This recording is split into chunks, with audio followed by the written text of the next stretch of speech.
But the senator, while indoctrinated, could not explain his toxicity.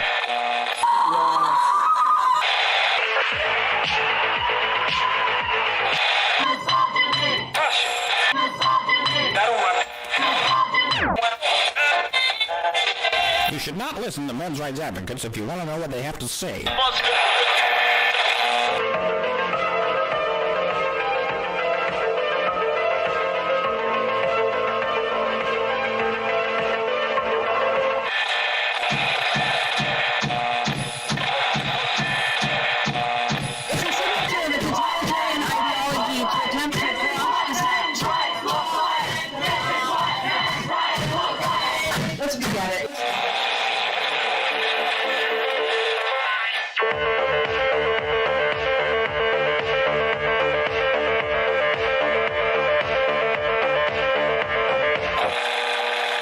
Number ZZ9 plural Z alpha.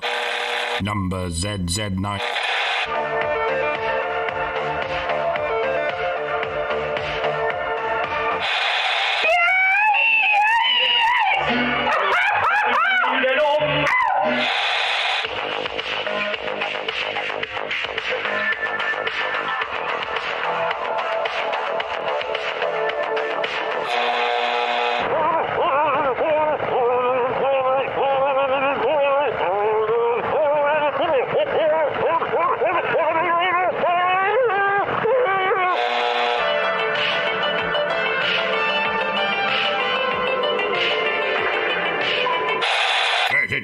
I've never seen such hideousness in all my life. Listen to all this, Yeah, couldn't agree more.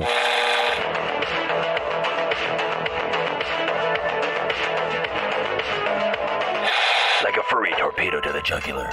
This is Honey Badger Radio. Radio with Buddy.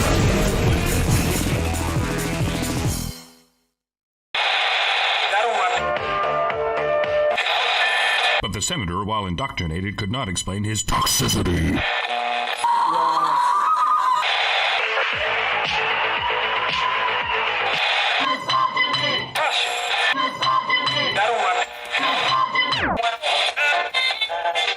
You should not listen to men's rights advocates if you want to know what they have to say.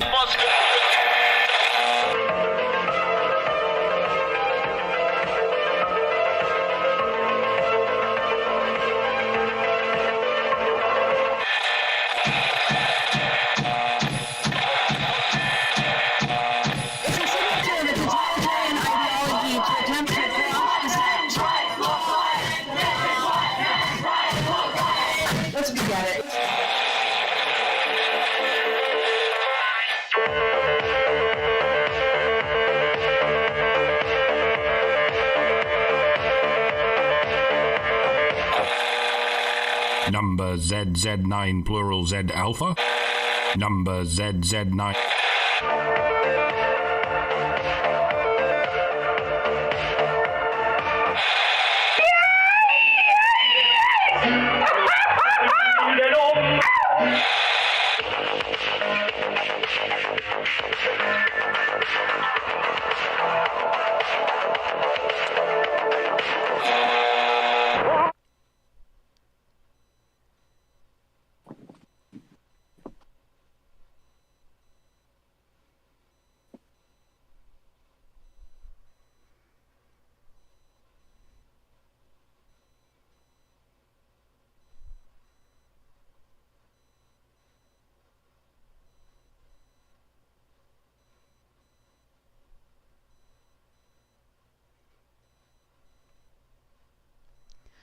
Hello and welcome to HBR Talk 316. We have to talk about the Declaration of Sentiments. We finally got there, guys. I'm your I'm your host, Hannah Wallen, here with the personification of perceptivity, Mike Stevenson, and nonsense annihilator, Lauren Brooks. And we're back into the timeline, kinda. I'm not going to spend a lot of time looking at the timeline, but I'll point some things out for context in regard to what we're going to read really quick, and then we'll get into it. We've been kind of jumping around anyway because there's a lot of what feminists said and did that continued throughout a few decades of really misandric behavior and speech, so we've actually jumped forward and then gone back, and we've also discussed different things that happened in the voting timeline in regard to legislation limiting men's rights to vote, based on their participation or lack thereof in military conflicts, and also based on property ownership and racism. And some of it was just flat out racism. You could own as much property as you could get your hands on, and it wouldn't matter. And then some of it was obviously due to various wars that were fought. So we also, I believe, we looked at some suffragette, not just suffragette misandry, but also suffragette racism. Their objections to the 15th Amendment, and we will look more into that in the future as well. But before we get into all of that, we got to do what we got to do. As always, Honey Badger Radio dishes out a smorgasbord of thought-provoking discussions, and as experiences both recent and long past have demonstrated, the provoked thoughts are fighting back. They've made it clear that for people like us, relying on third-party payment platforms like Patreon to fund our work is treading on thin ice, or building our house in the path of a rapidly growing wildfire. In light of this, we strongly encourage our supporters to switch at least their support for us to feedthebadger.com, the most stable way to help us out. And if you want to tip us directly instead of relying on any social media platform's tip jar, the link for that is feedthebadger.com/justtip. As always, the same risk applies to our social media platforms, which is why you should further provoke the thought police by tracking our thought-provoking discussions on honeybadgerbrigade.com, where you can find your way to all of our content, as well as a link to feedthebadger.com in the drop-down menu at the top of the page. And with that out of the way, we'll point out, I'm going to really quick switch over to our timeline, which, let's see, I still have it in... I did save this work. It just says that repeatedly. So, this would be the Seneca Falls page. And I actually have a whole thing about Seneca Falls. When I put this up on a page in the blog, you'll be able to actually go click on the links, read what I've copied and pointed out here, but I will point out just for the record that in terms of the Seneca Falls Convention itself, of the 5 organizers, 4 were Quakers. It was kind of an interesting thing. So there was a kind of an echo chamber in terms of the way of thinking, the philosophies behind their activities. They came up with the idea for the Seneca Falls Convention when 2 of the women who founded it, who initiated it, were not allowed to attend the World Anti-Slavery Convention because they were women. So they were excluded as delegates. And so they got mad and did this, basically.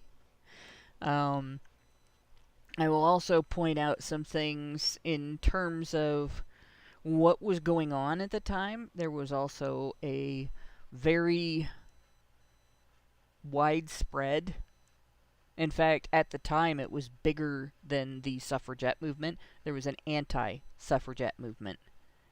The anti-suffragette movement eventually became outnumbered by the suffragette movement after the suffragettes sort of propagandized everything. But there were thousands of signatures to urge Congress not to give women the vote, and clear up into the 1900s. So yeah, this wasn't just women fighting for this against men. It was women fighting for this against women. And at the same time, I'm also going to point out one other thing before we actually get into the Declaration itself. In order to get there, because women traveled from all over the country to get there, right? They didn't, obviously women aren't magic, so they didn't just like portal themselves there. But they also didn't have cars. They didn't drive themselves there in cars, because there were none. So traveling a long distance, taking a horse and carriage, you would either be paying someone else to drive you, or you would be depriving your family of probably the only transportation they had. So if a woman was going to travel, and she was going to travel without her husband, she would be doing that through paid transport, which would be organized and run by men. And if it wasn't in a horse and carriage, she could go on canal boats that were organized and the canals dug by men, thousands of whom died in the process to make that happen. Or she could use the railroad. By the 1840s, there was quite a network of steam trains on railroad tracks in the United States, and growing. Like by the Civil War, there were, I want to say, I actually have this up here somewhere. Yeah. So starting in the 1820s, steam locomotives began to compete with the horse-drawn locomotives of the past. The Mohawk and Hudson Railroad was the first to begin service with a steam locomotive. Toward the middle of the century, railroad construction kicked into high gear. By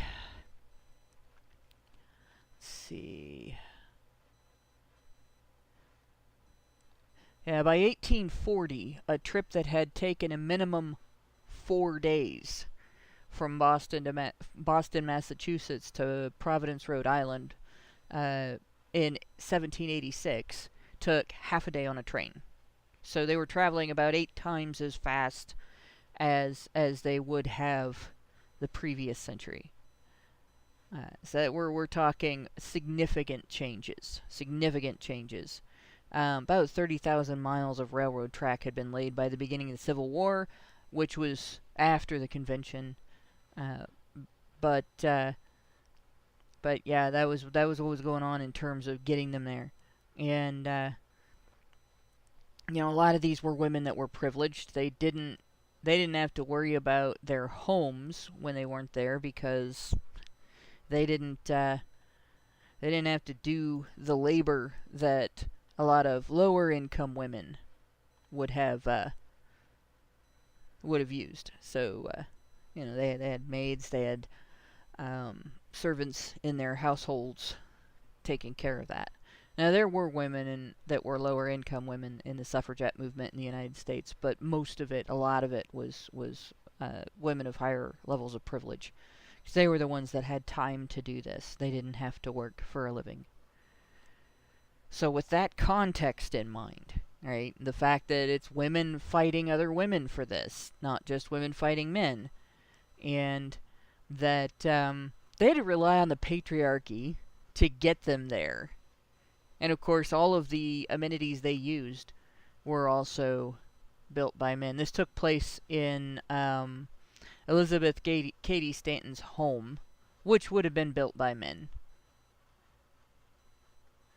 They essentially used men to turn against them. Mm-hmm. Yep, they really did.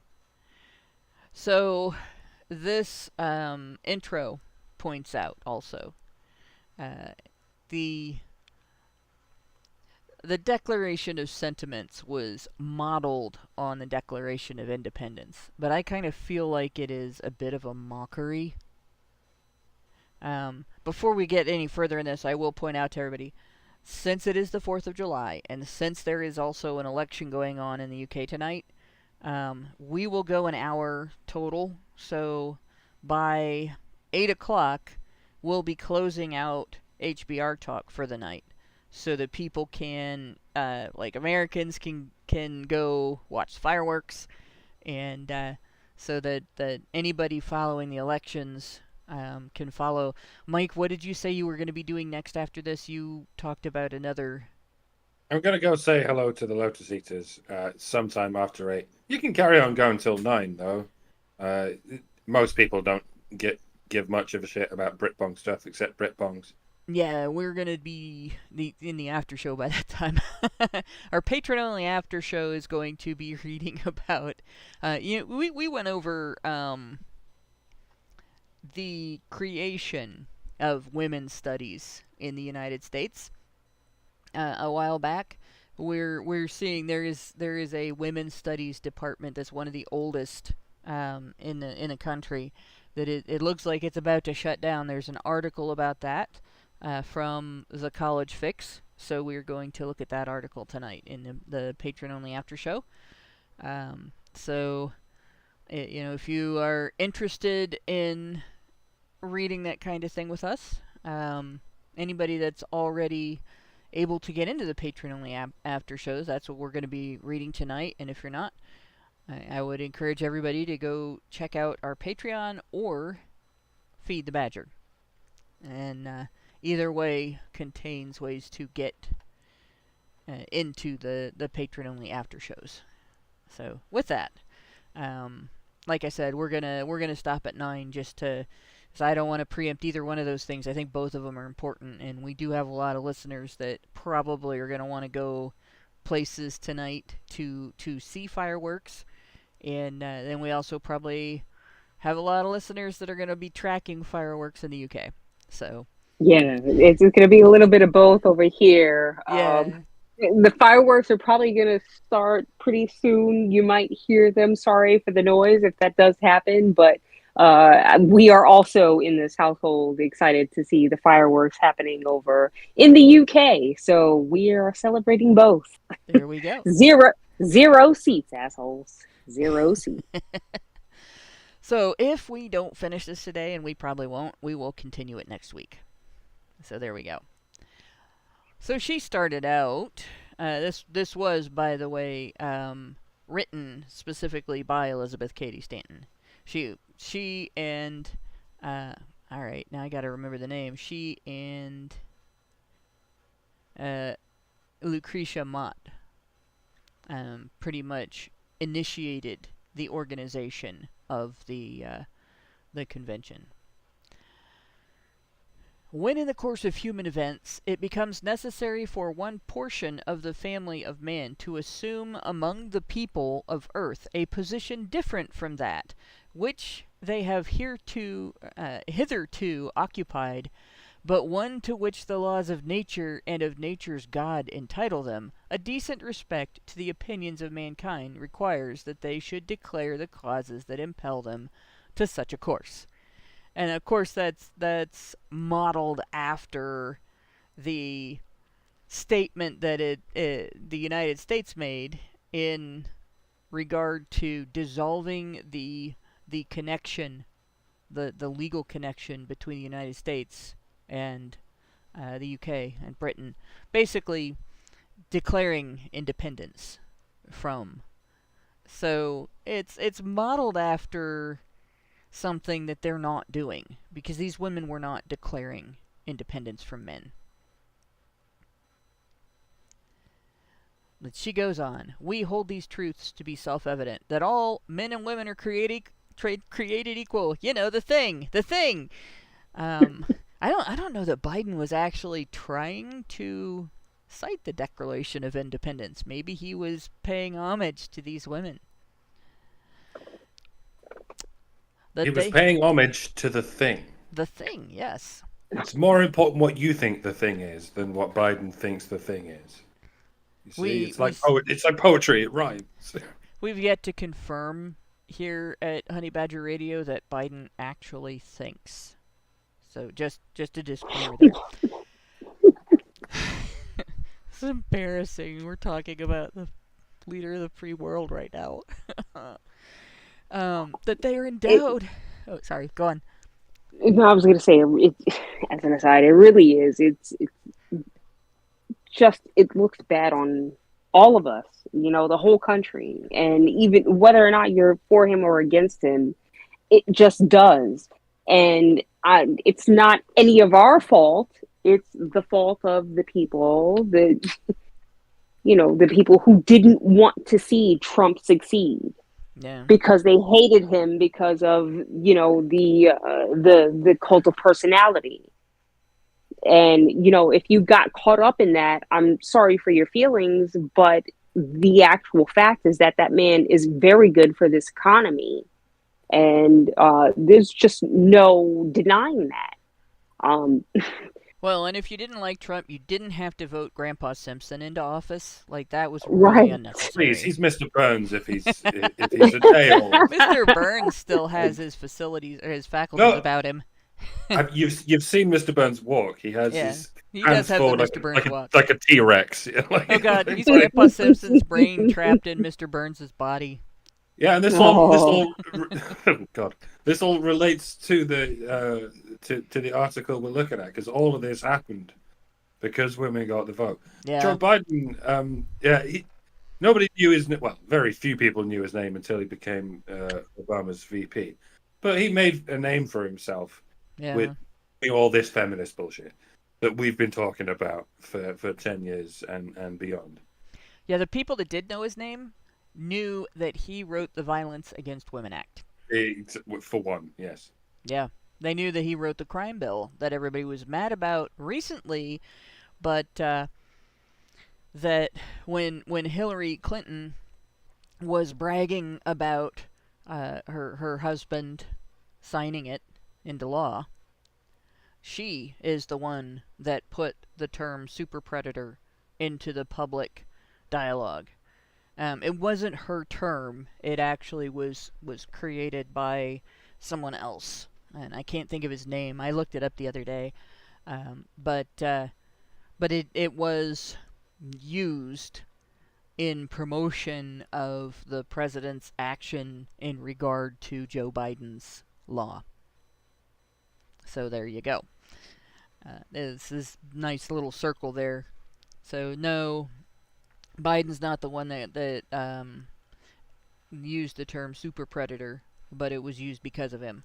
And it was used specifically to describe gang members, which, the stereotype for years in the United States is that gang members are black, even though there are black gangs, white gangs, Hispanic gangs, like you name an ethnicity, there are gangs. So as long as there's an underground market, a black market, there are gangs.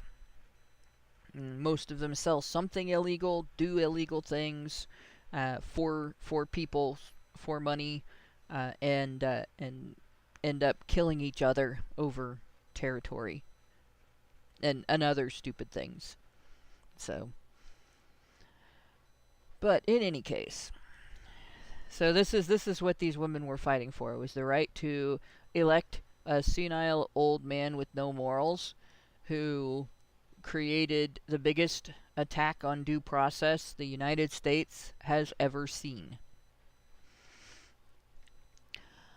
We hold these truths to be self-evident, that all men and women are created equal, the thing, that they are endowed by their Creator with certain inalienable rights, that among these are life, liberty, and the pursuit of happiness, that to secure these rights, governments are instituted, deriving their just powers from the consent of the governed.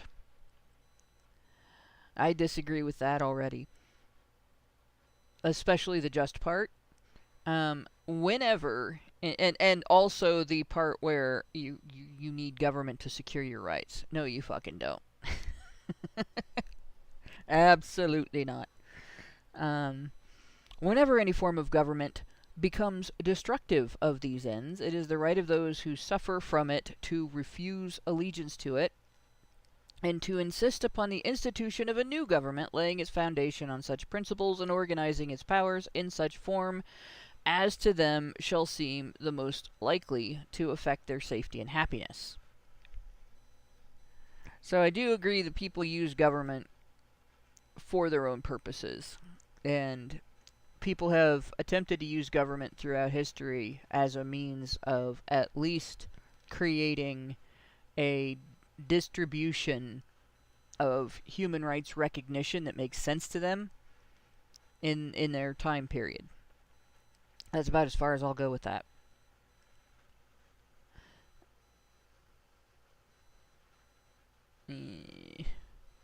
Okay, what I'm looking at is right. Okay. Prudence indeed will dictate the government's long established, or that government's long established should not be changed for light and transient causes, and accordingly all experience hath shown that mankind are more disposed to suffer while evils are sufferable than to right themselves by abolishing the forms to which they are accustomed. But when a long train of abuses and usurpations pursuing invariably the same object evidences a design to reduce them under absolute despotism, it is their duty to throw off such government and to provide new guards for their future security. Such has been the patient sufferance of women under this government, and such is now the necessity which constrains them to demand the equal station to which they are entitled. So just to remind everybody, in terms of the Declaration of Independence, that this didn't quite state the same thing, right? Deriving their just powers from the consent of the governed, that part has been stated, and the idea that you have to change government in order to maintain that when it isn't following that. But the reasons were very different. Remember when the revolutionaries began agitating, it was after multiple laws had been passed that had negatively affected the entire economy in the colonies, that had created an oppressive environment in the colonies legally for people, that had burdened them with heavy taxes, that had created a monopoly for a private company, which basically was like I guess today's BlackRock, like Mike said before, was basically a state-sanctioned monopoly. And so they had a whole series of things going on, and that was to fund wars, by the way, that the people being taxed had no say in. They had no representation.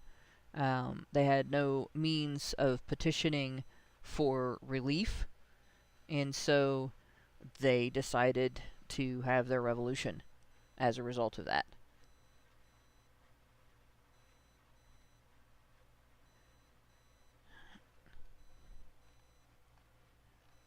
In terms of what takes the place of government, Jen, nothing. You don't have to replace government.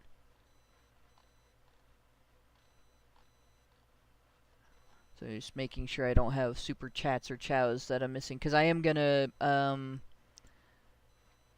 go over those as we go, so that when we get close to time to go, I don't have a bunch of them just in case. So, double checking the super chats. Scrolling through the 50 gazillion. We have the biggest Discord, I swear. Yes, we do. And super chows. And actually, before we go any further, I'm going to double check.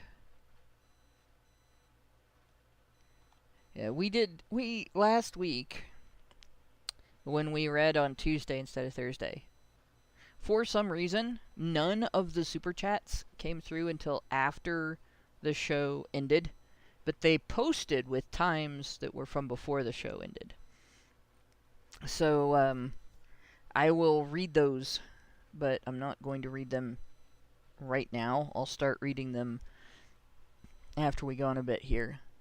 But what I want to point out is what the Declaration of Independence was calling insufferable was economic exploitation combined with legal oppression and economic oppression and economic suppression.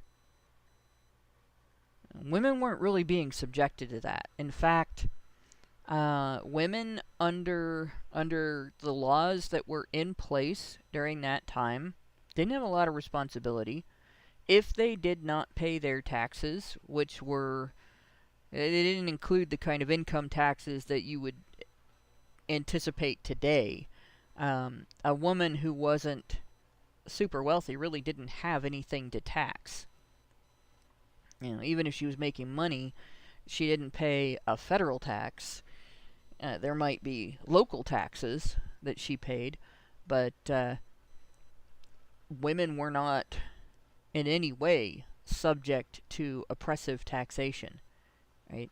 And they had legal rights to their husband's income. They had legal rights to credit in their husband's name. And if they were not indulged, they could actually sue their husband in court for not providing for them. So they didn't really have that economic oppression. They didn't have a bunch of laws preventing them from choosing what to buy and where. They really didn't have their freedom of movement restricted either. There were responsibilities that their husbands had, right? But and then there were some restrictions in terms of credit and things like that because of the husband's responsibilities.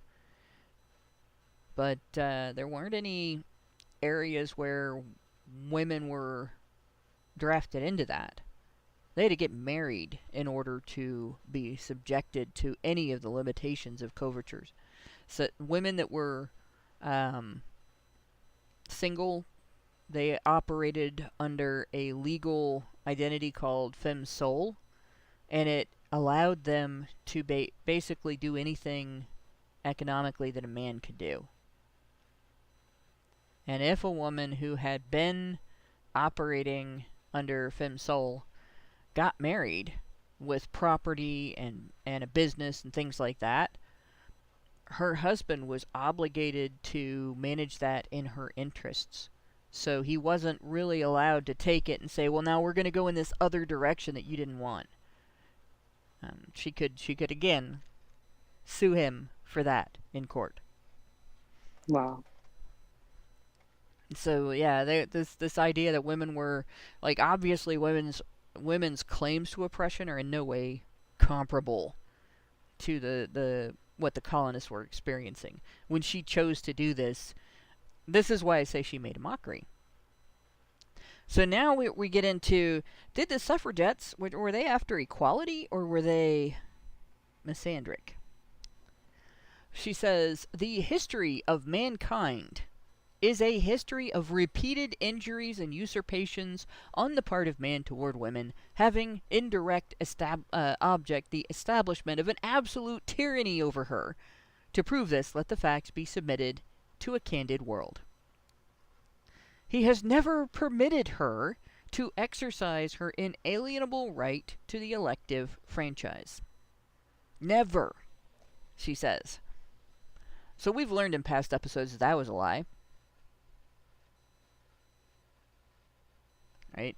In fact, the reason that the suffragette movement started in the UK was because women lost voting rights that they had. He has compelled her to submit to laws in the formation of which she had no voice. Now, between these two, let's point out also, there were states that allowed women to vote, and there were states that entered the Union with women's voting rights already in their constitution. Wyoming was one of those. So there's one voice right there. The next thing is women could go and watch during voting. Right? During the entire colonial history of the United States, voting was public. It was public in the UK. It was public in Canada. There was no secret ballot. That was created later. So the idea of women having no voice, again, that was a lie. Ridiculous. It's ridiculous. Yeah, they already had a voice, and then they were given even more of a voice. And then did they stop complaining? Why, no. Weirdly enough, they used their voice to continue complaining that they did not have a voice. Cut to today, it's still happening, but like times a million.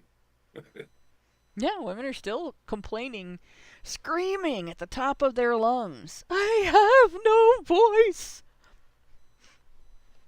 Yep. Then she says, he has withheld from her rights which are given to the most ignorant and degraded men, which she further concludes with both natives and foreigners. So she's claiming that immigrants who are not naturalized have more rights than women. But we looked at different restrictions that were placed on voting rights in the United States. Immigrants who were not naturalized citizens couldn't vote. And then there were multiple ethnicities of naturalized immigrants who also couldn't vote. And even citizens born in the United States of different ethnic backgrounds who couldn't vote.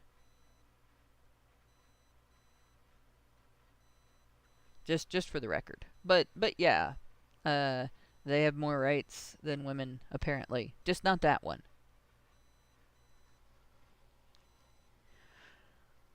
And so far, we're not hearing women deserve XYZ. We're hearing men did this and men did that.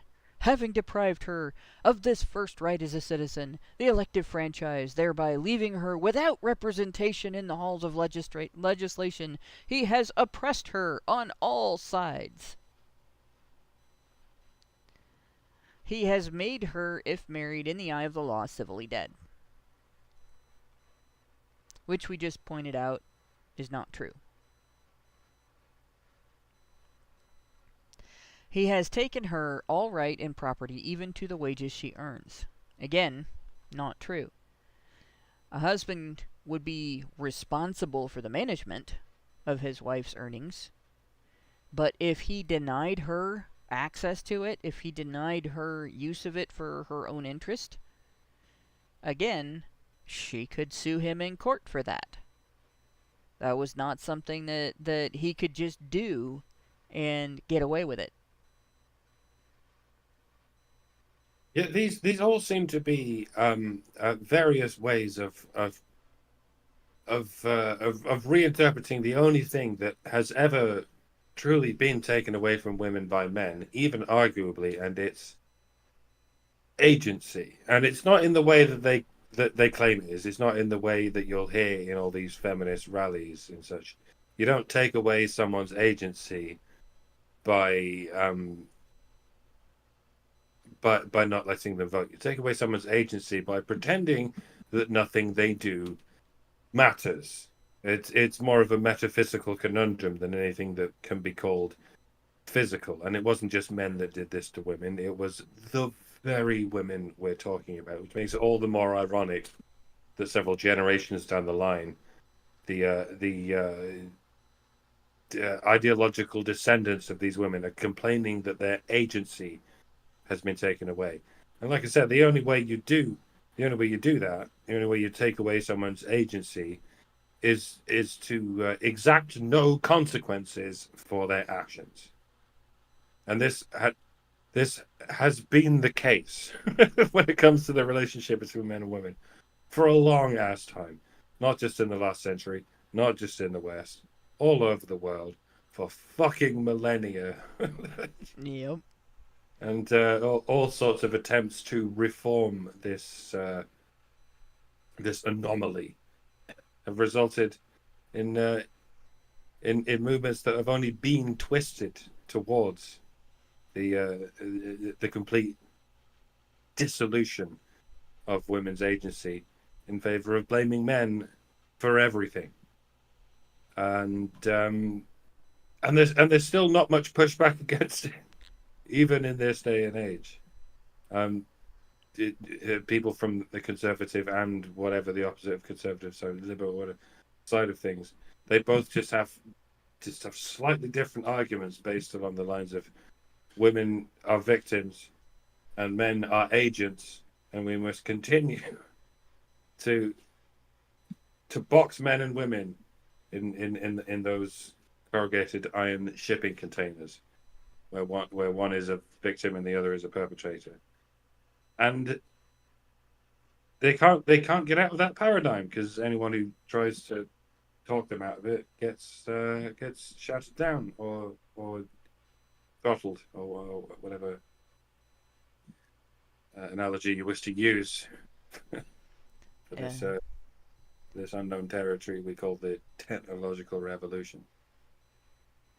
And it's quite an interesting thing too, because like, to this day, even after women have gotten everything they demanded, they're still claiming to be discriminated against, to be mistreated, to be not given enough. And it never has occurred to them that what they're basically saying is they want all of the benefits of coverture and all of the rights of femme soul combined. Under coverture, the term was created to signify that the man was a shield between his wife and the state. So he was responsible for her to the state, instead of her being responsible for herself to the state, right? And he was responsible for her welfare. He was responsible for her economic welfare, her health, her safety, her behavior, and her public behavior. If a woman broke the law, her husband could go to jail for it. And one of the protests that suffragettes engaged in was to not pay their taxes, and their husbands would go to jail if their husbands were opposing their activities. They just didn't pay their taxes, the husband went to jail. Right? And so this was not a situation where women talk about coverture as though it just gave husbands ownership of their wives. Women had legal rights to sue for a variety of reasons, sue their husbands in the courts under coverture, if he was not upholding his end of the bargain. And none of those have been eliminated, really.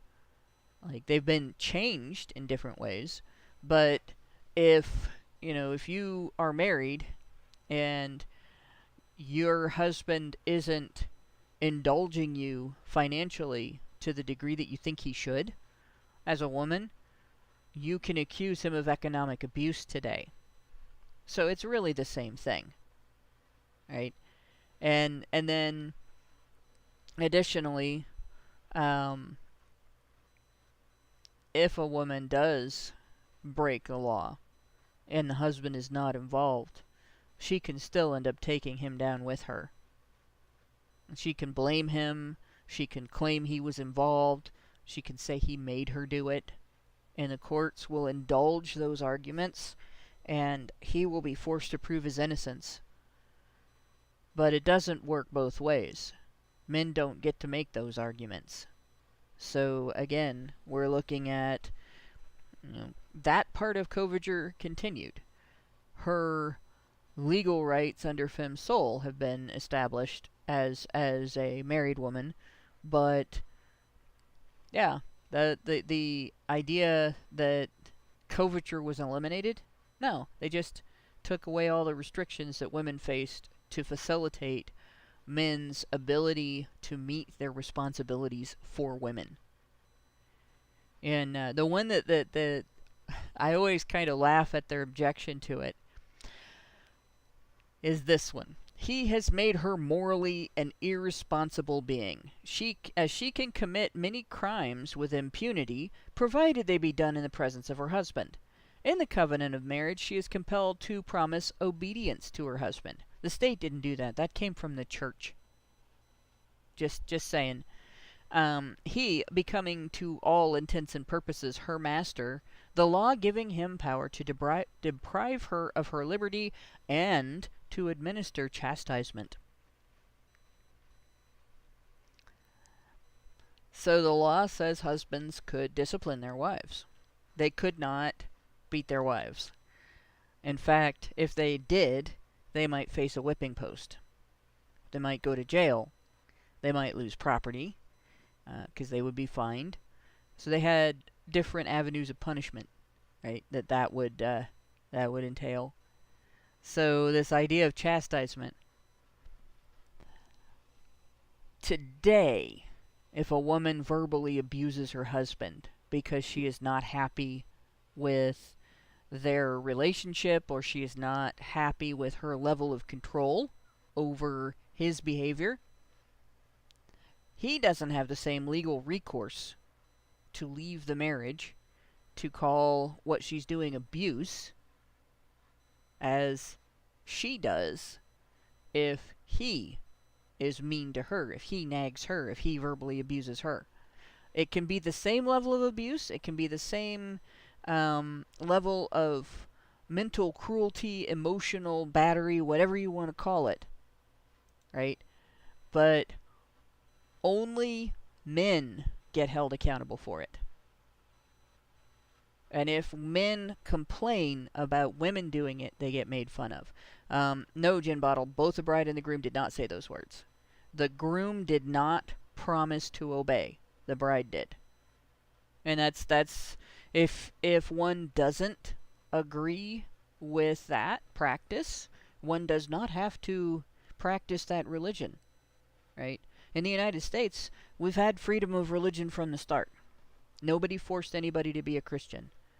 So we had deists, we had spiritualists, we had all kinds of people, but obey was not part of the man's vows. Love, honor, and cherish, unless something was unusual about your church.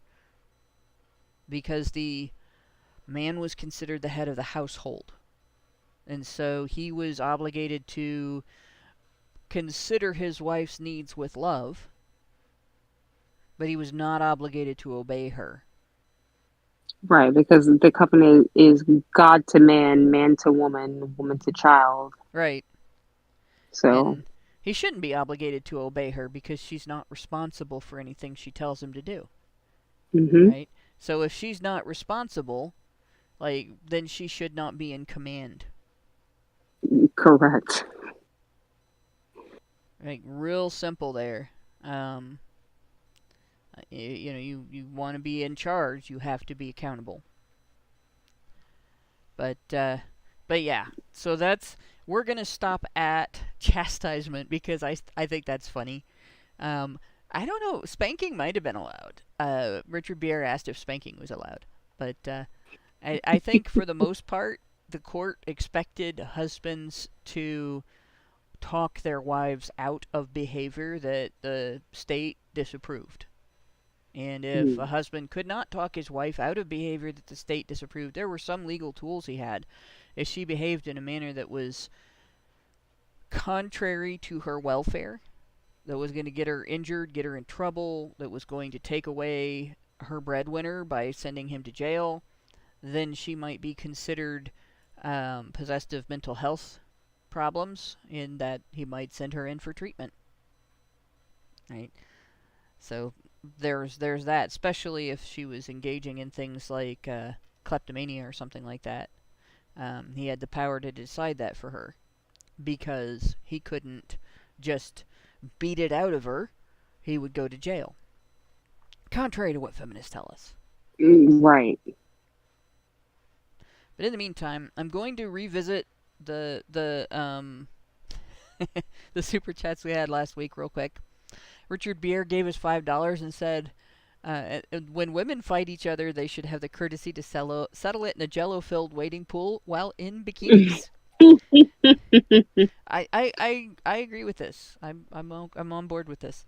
It sounds like fun. That Congress cat fight would have been way more entertaining to watch that way. Certain questions, $5 more, and said certain questions wouldn't get asked if he meets his demise outside of prison, though. I don't remember who we were talking about. The sun never sets on the British Empire is because God doesn't trust the British Empire in the dark. That's a counter saying. Meredith G gave us $5 and said HBR Talk 315. One of the reasons why the Biden administration did the deal with... Oh, it's Assange. They were expecting Assange to die in prison. That was something that... we talked about at the beginning, because I was really happy that at least what was done was done. One of the reasons why the Biden administration did the deal with Assange is because they were concerned that a court ruling from British courts, which was expected to be bad, would hurt opportunities to extradite from other countries that would follow suit after the ruling. Yeah, they don't want to decrease the United States' ability to grab citizens from other countries that are not United States citizens and prosecute them under our laws for crimes that wouldn't be crimes in their country.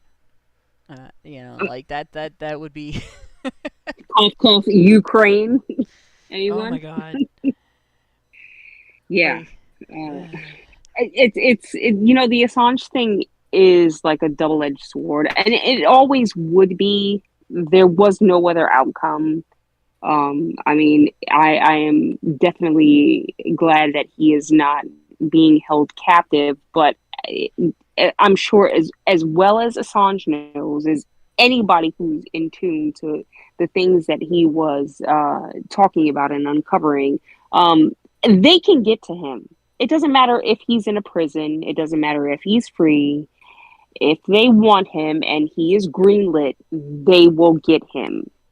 So just remember that during the Obama administration, there was quite the habit, and this is also, I think, during the Bush administration, of killing men in public places with murder robots that can fly. So. Mm-hmm.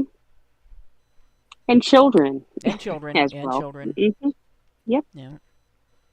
So I mean, the danger's not over. There's still a rough legal road to hoe too. But I'm still happy about that step having happened. Yeah, absolutely. Godspeed, and more power to him. I hope he at least can find some kind of peace of mind. Yep. That's really all anyone can hope for him at this point, because again, like I said, you got to be looking over your shoulders all the time. I can't imagine the kind of mental state that he's in right now. No. Well, years of confinement. This is known with prisoners in the prison system. Does a lot of psychological damage. Mm-hmm. So. It's kind of the point. Yeah. Yeah. One of these days, I'm gonna go through and discuss a lot of the stuff that I've looked up about the prison system. That one's a hard discussion for me to have. I get really emotional about that, because one of the things I most value is my ability to just go out and do what I think is needed. And of course, if you're in the prison system, not only are you unable to do that, but you don't have any control over any part of your day ever. And that would kill me. Yeah. So, but there's a host of other abuses that take place in the American prison system that need to be discussed as well. But that's for a future date.